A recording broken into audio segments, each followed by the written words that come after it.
प्रदेश को भजनलाल शर्मा के रूप में नया मुख्यमंत्री मिल चुका है। हमारे साथ इस विषय पर चर्चा करने के लिए भारतीय जनता पार्टी के दिग्गज नेता डॉक्टर लोकेश चतुर्वेदी जी मौजूद हैं। लोकेश जी, बधाई है सबसे पहले आपकी सरकार को। धन्यवाद। मैं आज हमारे लिए बड़ा सौभाग्य का दिन है।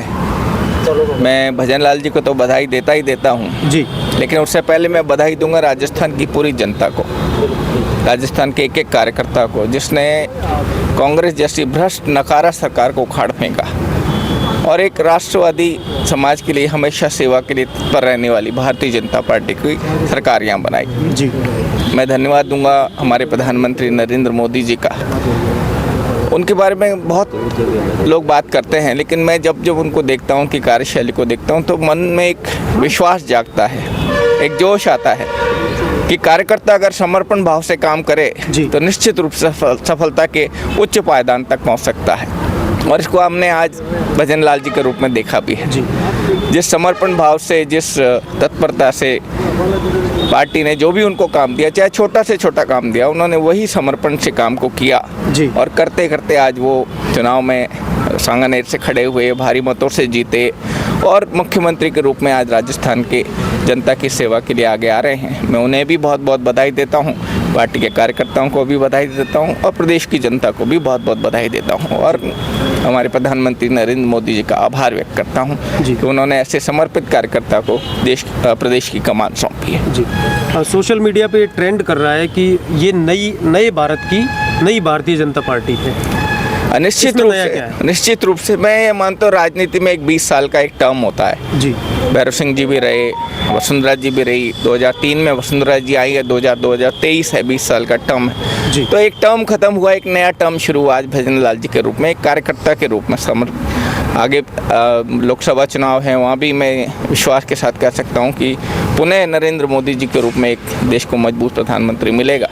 पार्टी के कार्यकर्ता समर्पण भाव से काम करेंगे और अच्छा फ्यूचर भारतीय जनता पार्टी का आज से एक नया शुरू हुआ है, एक नया अध्याय शुरू हुआ है जिसको कह सकते हैं जी। लगभग 35 साल बाद प्रदेश को एक ब्राह्मण मुख्यमंत्री मिला है, इस पर भी क्या कहेंगे?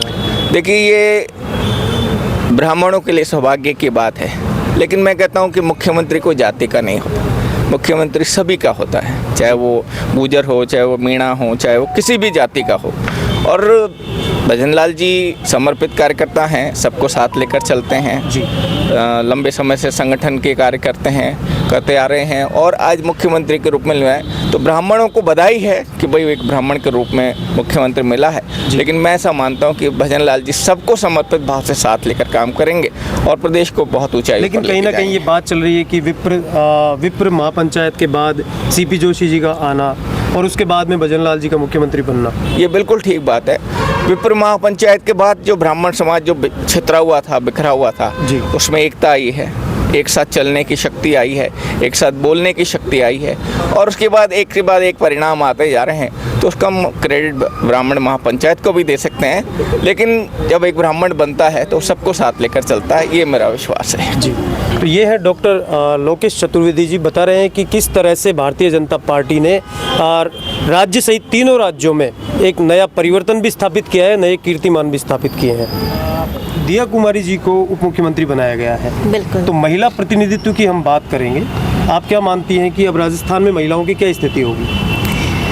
मैं ये बात विश्वास से कह सकती हूँ और जिस तरीके से मोदी जी ने विभिन्न सभाओं में कहा कि ये मोदी की गारंटी है, तो मोदी जी की और भाजपा की दोनों को अगर मिला दिया जाए तो ये उनकी गारंटी है कि अब प्रदेश में महिलाओं का भविष्य और उनका शील सुरक्षित रहने वाला है।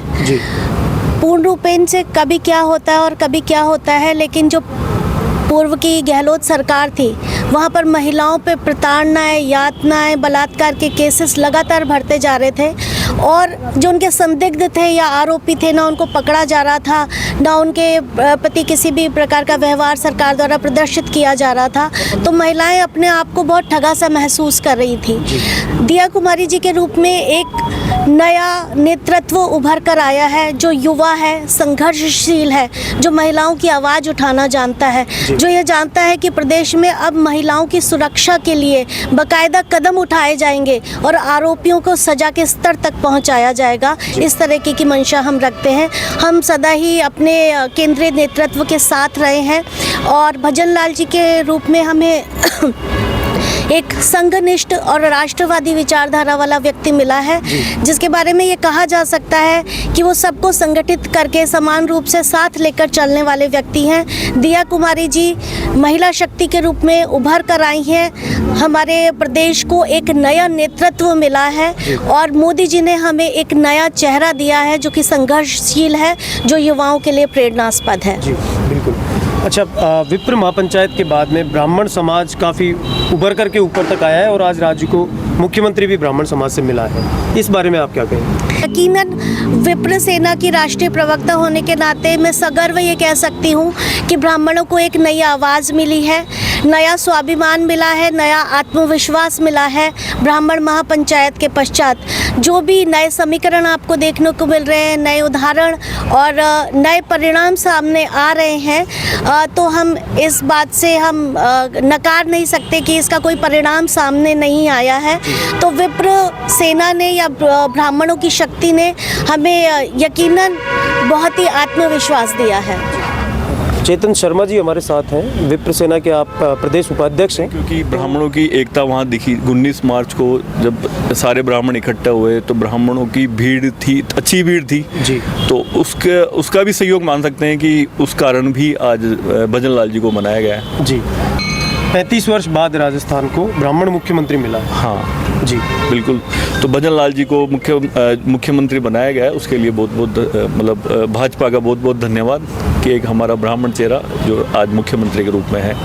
उसके लिए विप्र सेना का भी बहुत बड़ा योगदान था। हमारे सुनील तिवारी जी ने जो लोगों को इकट्ठा किया, मतलब सारे ब्राह्मण संगठन या सारे ब्राह्मणों को इकट्ठा किया, उसका भी एक मान सकते हैं कि वो भी एक कारण रहा।